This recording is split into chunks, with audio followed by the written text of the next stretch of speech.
The Chaos Gods, the Dark Brothers, tire of their great game.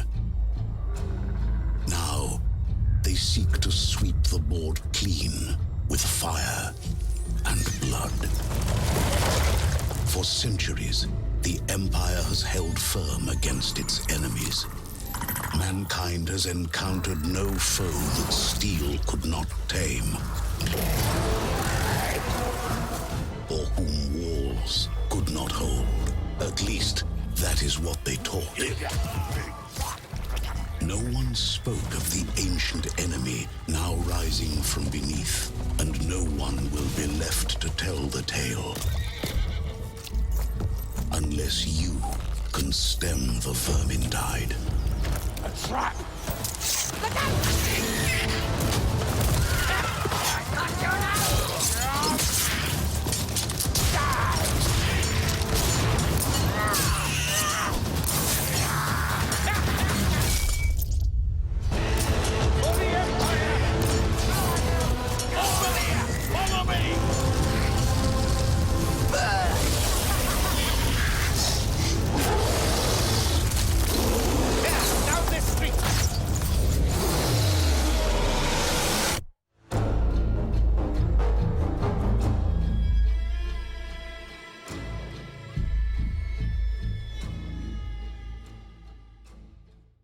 Welcome back, I'm Ryan from Blue Water Gaming, and this is my review for Warhammer Vermintide, as you could read from the title. Now, first off, I'd like to give some reasons why the review is out what would be considered late, because it's almost a week since the game's been released, if not a little bit more by the time that this is uploaded. And those reasons are pretty much, I didn't pick up the game on release day. I actually did read a few reviews before getting it. I got it 3 or so days after the game was released. Also, I wanted to go a little bit deeper into the game than most reviewers had gone. When I first got the game, my idea was to play it until I got an orange weapon, which I'll get into the rarities of weapons later. But that's one of the highest rarities that you can get.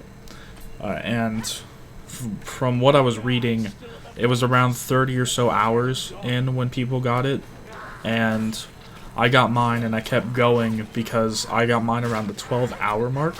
And I was only level 10 or 11 when I got it. And so I went even farther past that. I beat the entire game, playing co-op with a bunch of randoms, because that's the way that most people are going to be playing it. I played through it on normal difficulty, and at this point in time, I'm almost finished with hard difficulty, and by the time that this is uploaded, I'll probably be finished with the hard difficulty as well, which I'll get into the difficulties later. And look at that, I'm already rambling, but let me just go on this for a little bit longer. In case you're wondering what orange weapon I got, here I'll put a picture of it up on screen right about now.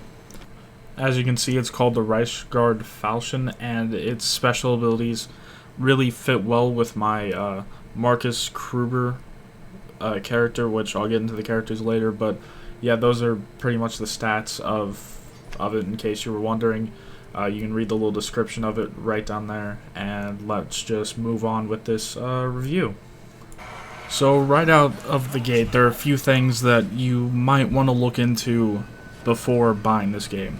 On some systems, the game will just not start. It'll play the opening cinematic, go to a black screen, and then crash.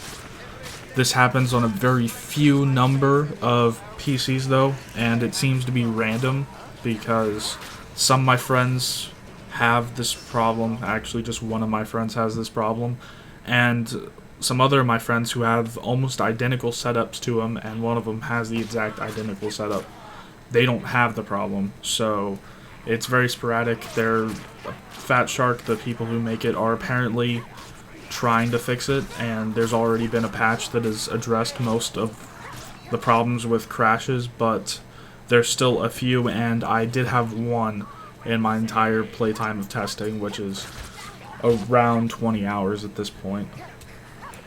Another problem right out of the gate is that if you intend to play this game offline with bots, it cannot be done. You have to be connected to the Fat Shark servers and Steam at the same time for this game to do anything. It will not work if you are offline. And there's one final thing that might concern a few people when buying this game, and that is the fact that Fat Shark has abandoned games in the past. See War of the Roses and War of the Vikings, although there is some things about who to shift the blame on for those two games, whether it's Paradox Interactive or Fat Shark, but just be aware that they have just up and left games before, and they have a track record of doing it, because War of the Roses and War of the Vikings both came back to back. Alright, now after that downer of news for some people, we can get into the big elephant in the room and how similar this game is to Left 4 Dead, because it's going to be brought up in every single review, or at least I think it is, or it should be, because the similarities are quite obvious. The Skaven are pretty much zombies. The people that you're playing as are survivors, and you're just going from point A to point B and killing everything in between, or a lot of things in between. And I'm not going to go over the whole debate about how similar and everything they are.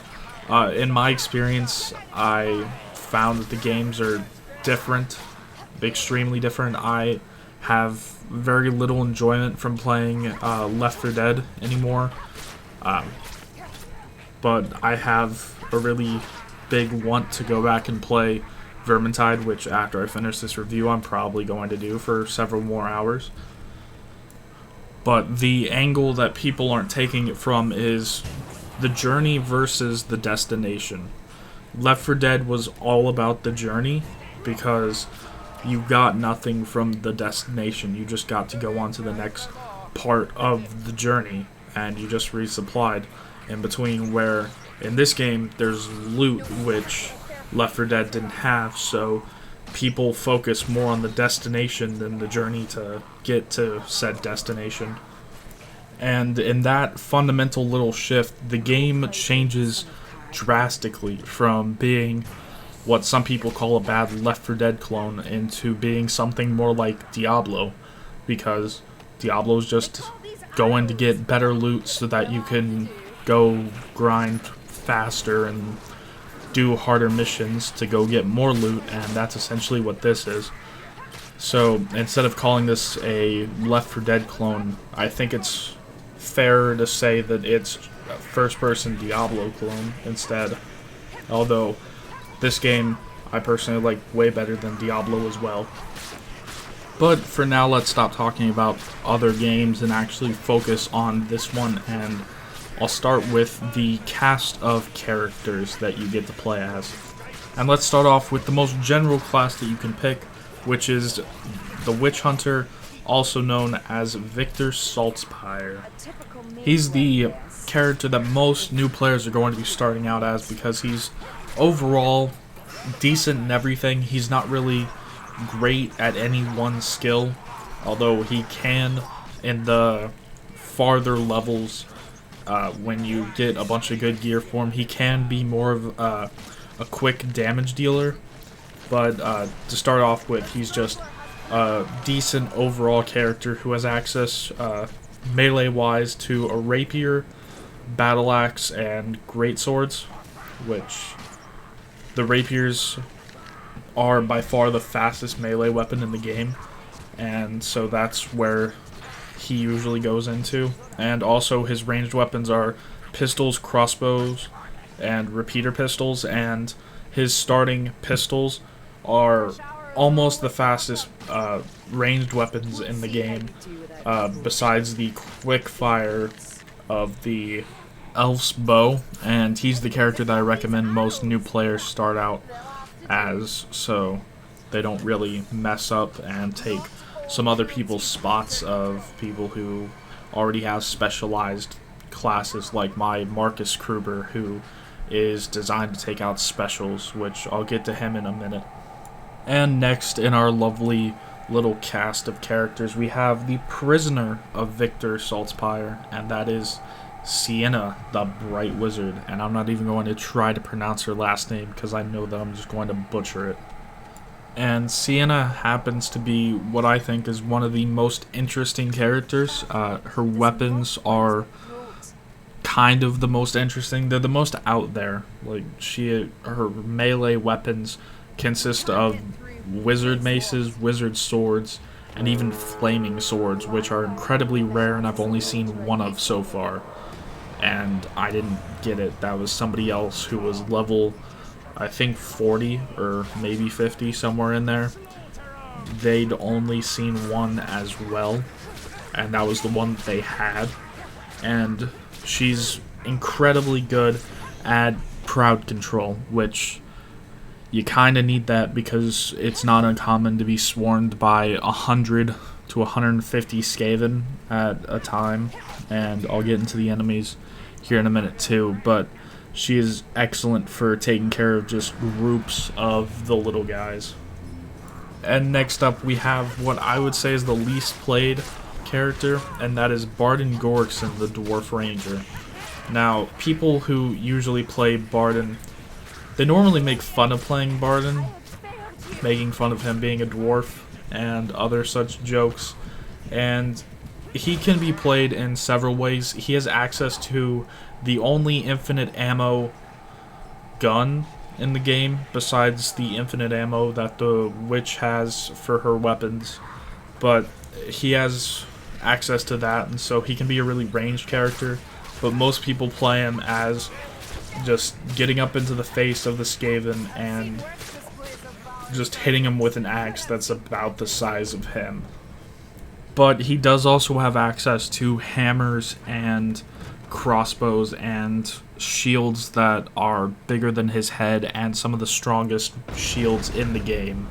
And next we have the most secretive of characters, and that is Crillon, the Elvish Waywatcher.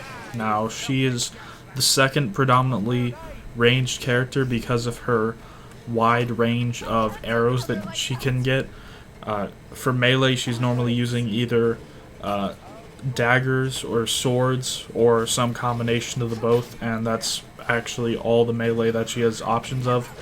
But she really mixes it up in the bow department with different arrows, which include bodkin arrows, which are armored piercing, swift shiver arrows, which she can fire faster than her already amazingly fast firing skills, which it ends up going faster than a machine gun, and she can take out quite a few Skaven with that. There's also the Hagbane arrows that she has access to, which fire out a poisonous cloud, and then there's the True Flight arrows, which I haven't encountered any of these yet, and I haven't found anybody who's encountered any of these yet, but from the description on the website, they're essentially aimbot arrows, which seem kind of overpowered. I don't know, I haven't run into any yet. And we're going on to the final character now. He happens to be my personal favorite and my first pick whenever going into a fight. That is the Empire soldier Marcus Kruber. And Kruber does three things actually quite well. He can be right up next to the dwarf with a great sword or a great hammer and just be smacking through the waves of Skaven, or he could be a giant tank and sit behind a shield and just tank all the hits in the world.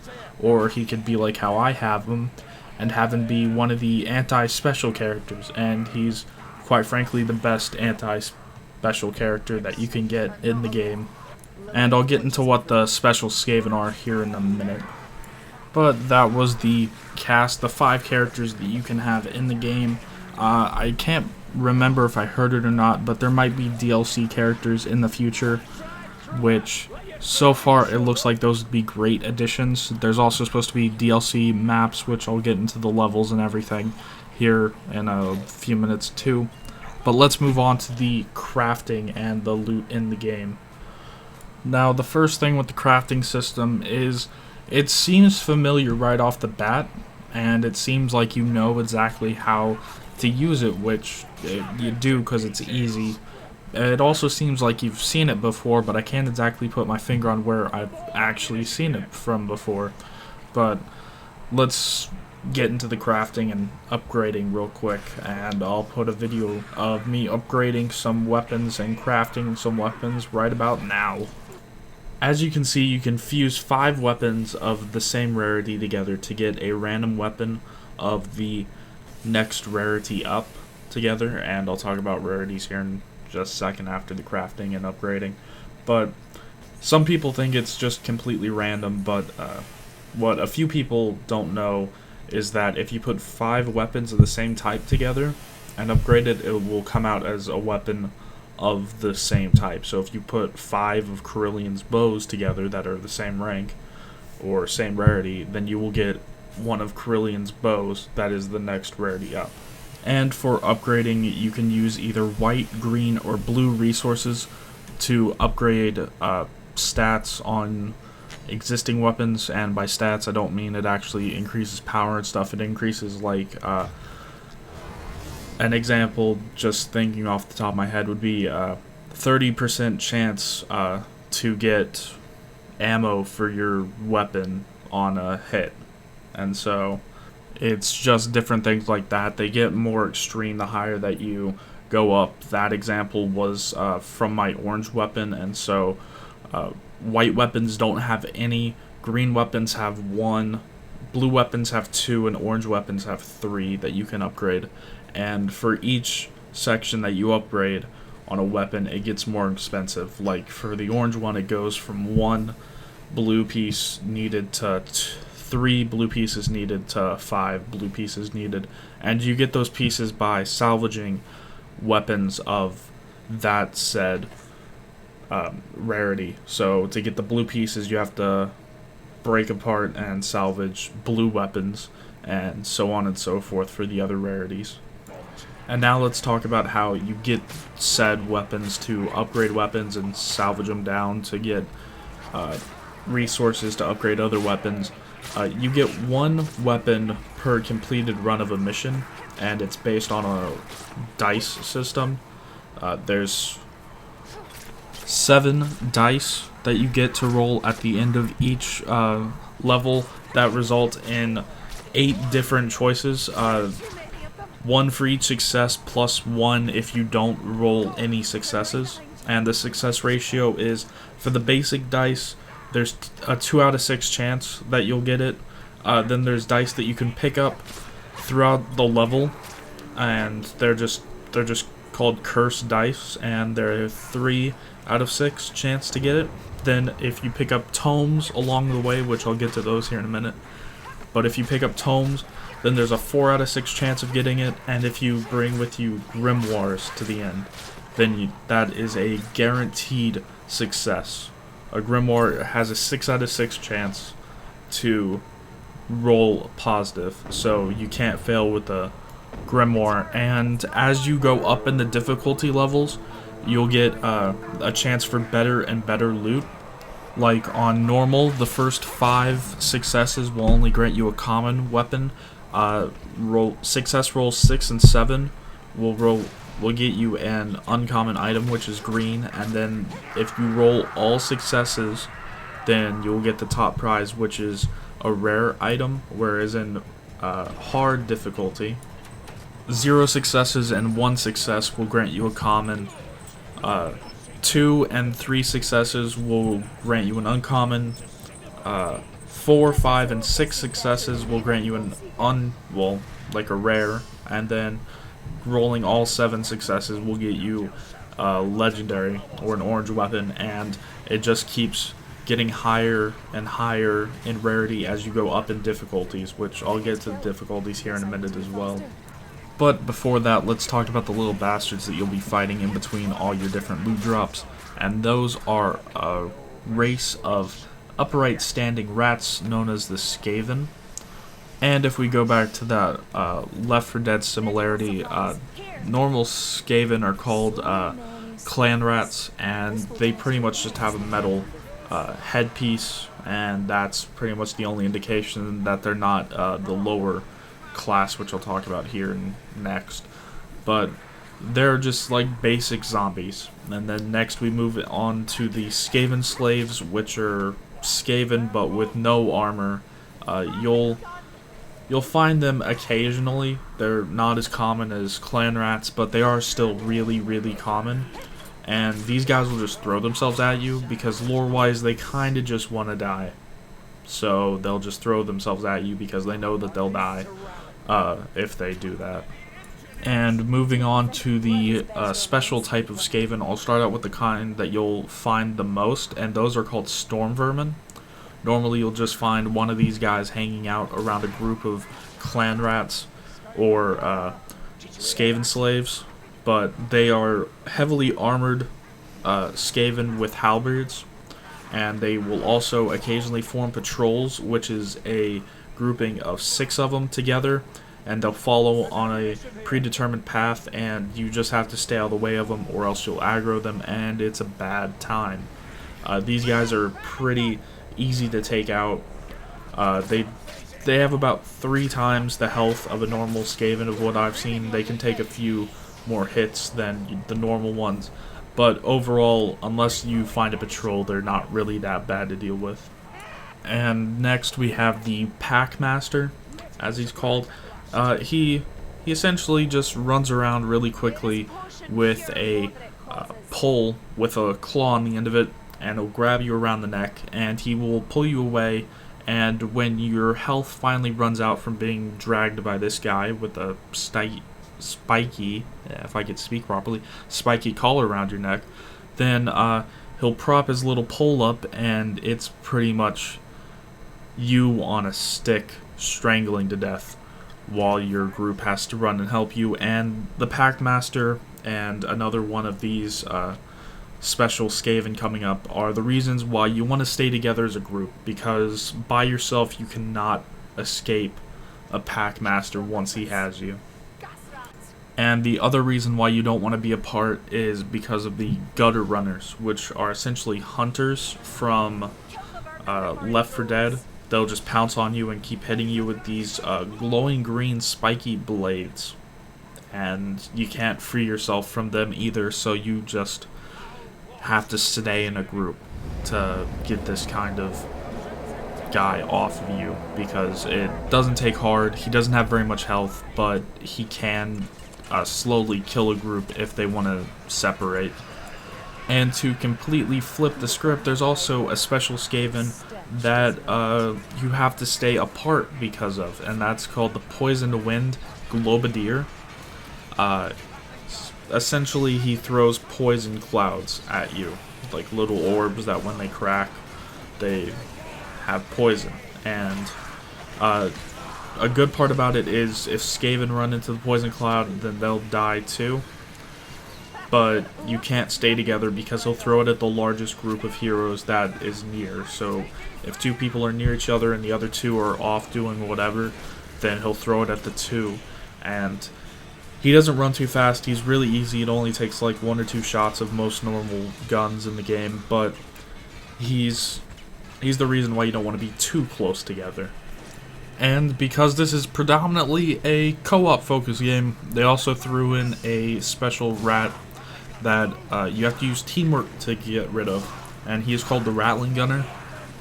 He pretty much has a Gatling gun strapped to him, and he will focus on one player, allowing other players to walk up beside him or behind him and take care of him, but he will focus all of his fire on that one player, and the player can actually use that to take down groups of other Skaven, because he will not stop firing if more Skaven get in his path between you and him. He will just shoot all of his Skaven brothers to get to you.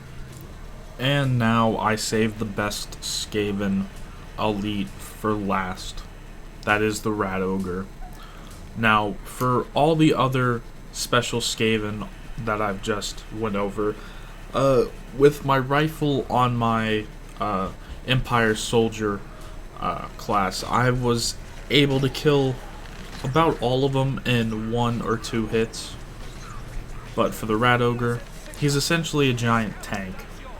Like, think of Left 4 Dead 2's tank.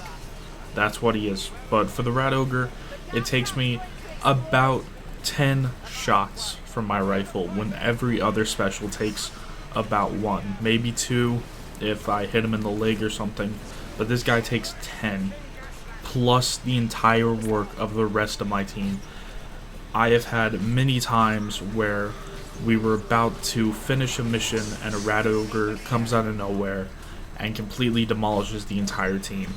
He's normally found at the ends of missions, kind of as this semi-final mini-boss, and he works for it. He is incredibly powerful, and he will rip a lot of teams apart. And as the difficulties go up, he's more and more frequent, which is kind of the reason why I've only stuck to hard difficulty. Now that we've talked about the different types of Skaven that you'll fight across the town of Uberstrike, let's talk about the place of Uberstrike and the 13 missions that you will fight the different Skaven on.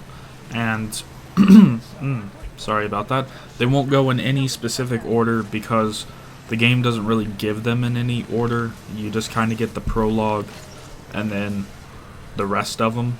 So you can kind of take them in any order, although there is the prologue and there is the ending, and those two are defined, but the rest of them can be tackled in pretty much any order. You can even go out of order for the final mission, but it does tell you that it is the final mission before you start it up. And because this video is getting kind of long, I'll just go through a quick synopsis of each of the different missions, down to maybe 10 or 20 seconds for each one. So you start off in the prologue with the Horn of Magnus.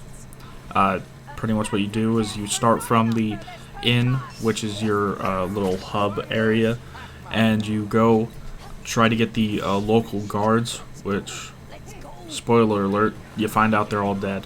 And so you go ring or sound the Horn of Magnus to alert all the other towns around the area that you're in trouble and you need help. Then there's Smuggler's Run, which you just go through the sewers, clear out some Skaven so that you can get supplies from one area of the city to the next.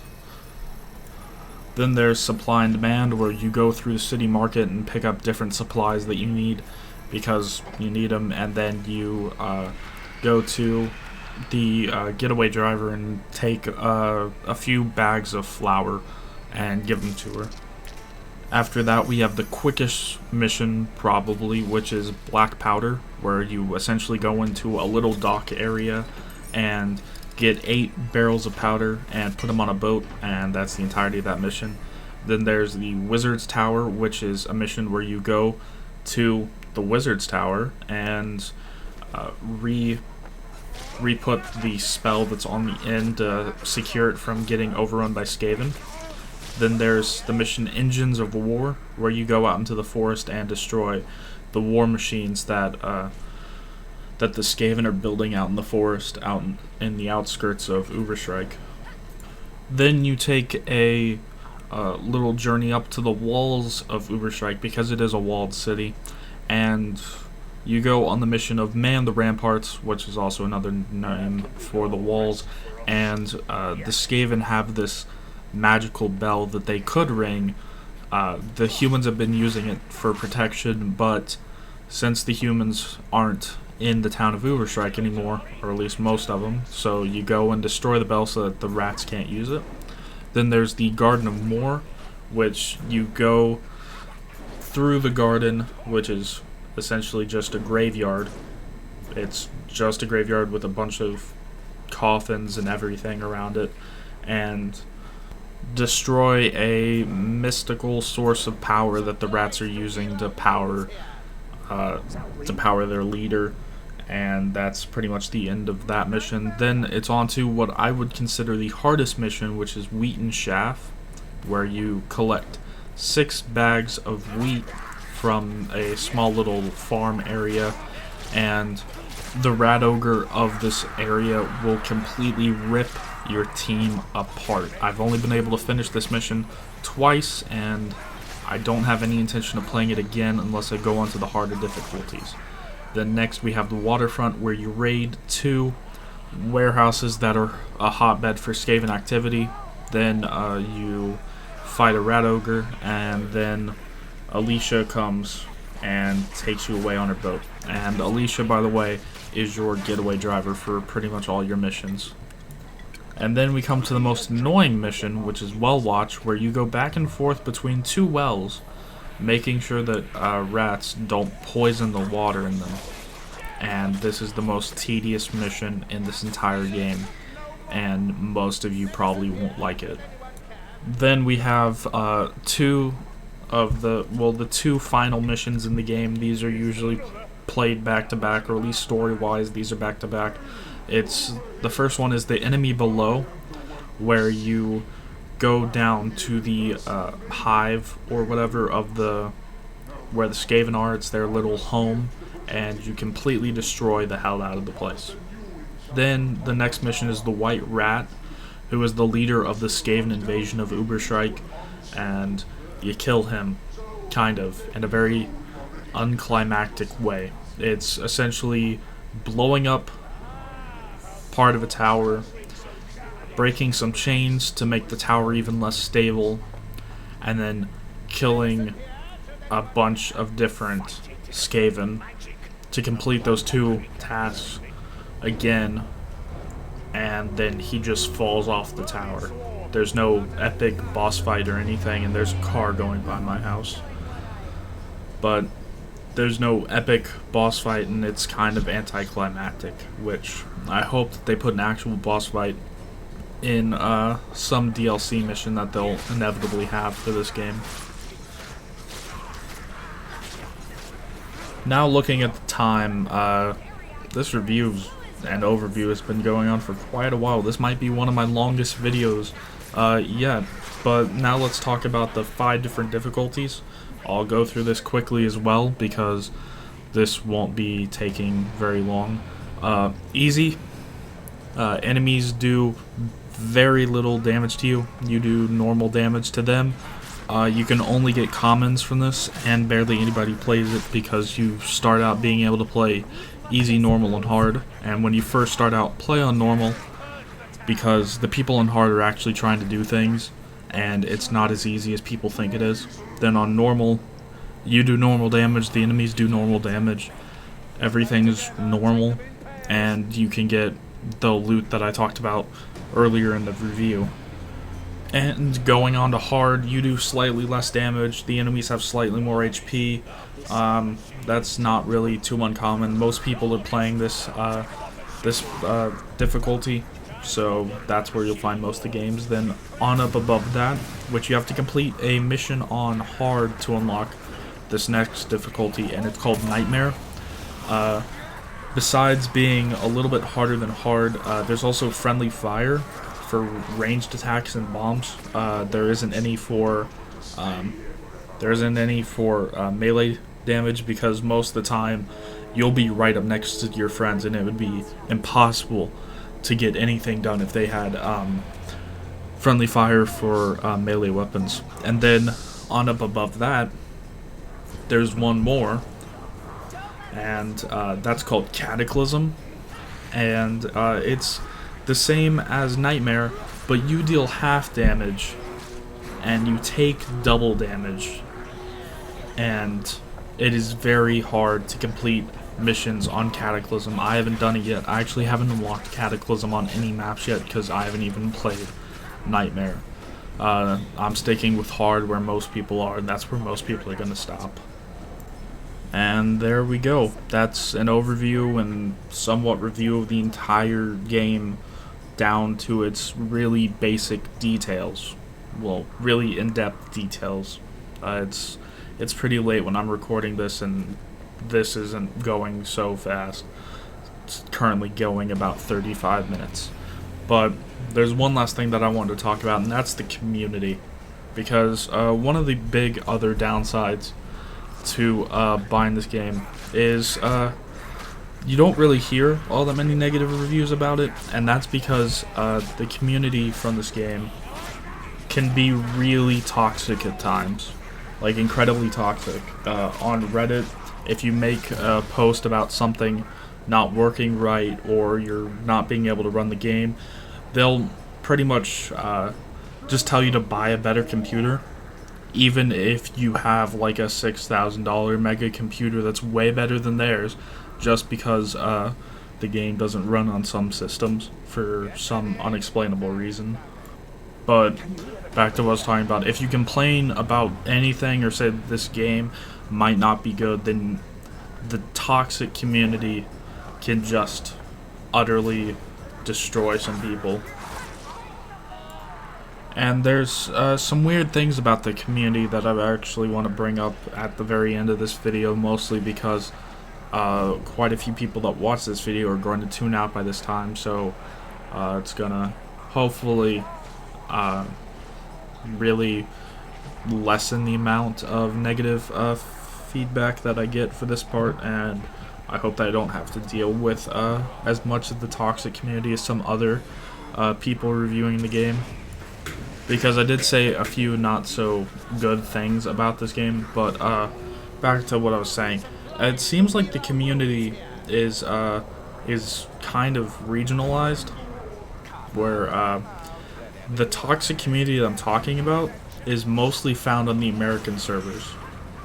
Like some of my friends that are playing it from EU servers, they haven't experienced it at all. Absolutely none of it.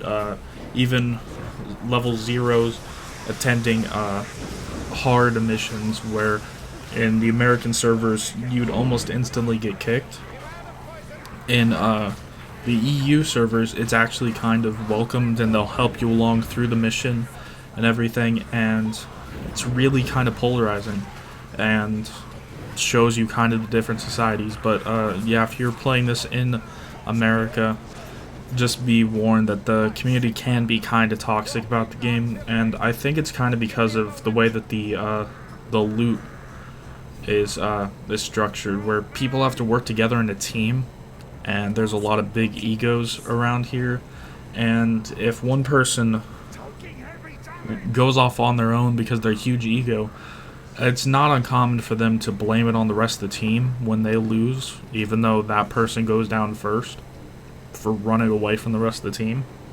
And whenever a group loses a mission on a higher difficulty, especially when they're near the end, it can create some really salty players, and sometimes it's just bad for the community sometimes. And there's very little reward for failing a mission, and if they up that a little bit, then maybe the community would be less toxic. But that's just my idea, so please don't have an army of people come and downvote this all to hell, which happened on one of my other videos when I got quite a bit of backlash, which is weird because I'm such a small channel and it's one of my biggest videos ever, which I don't expect this to be. But now on to the final score, because I'm guessing that a few of you skipped past this because we're running about almost 40 minutes now from my rambling, which I tried to cut down on by making an outline, but that didn't really help. So yeah, the final verdict for this would be an 8 out of 10. I was really close to giving this a 9 out of 10. It's got too many bugs for it to be a 10 out of 10, and even a 9 out of 10, it has too many bugs. If you're playing this in America and you're just now starting for the first day or so, I'd give it like a 7 out of 10, but after you play it more and more and you get better items and such, then I would consider it an 8 out of 10. And so that is it for this review and overview of Warhammer Vermintide.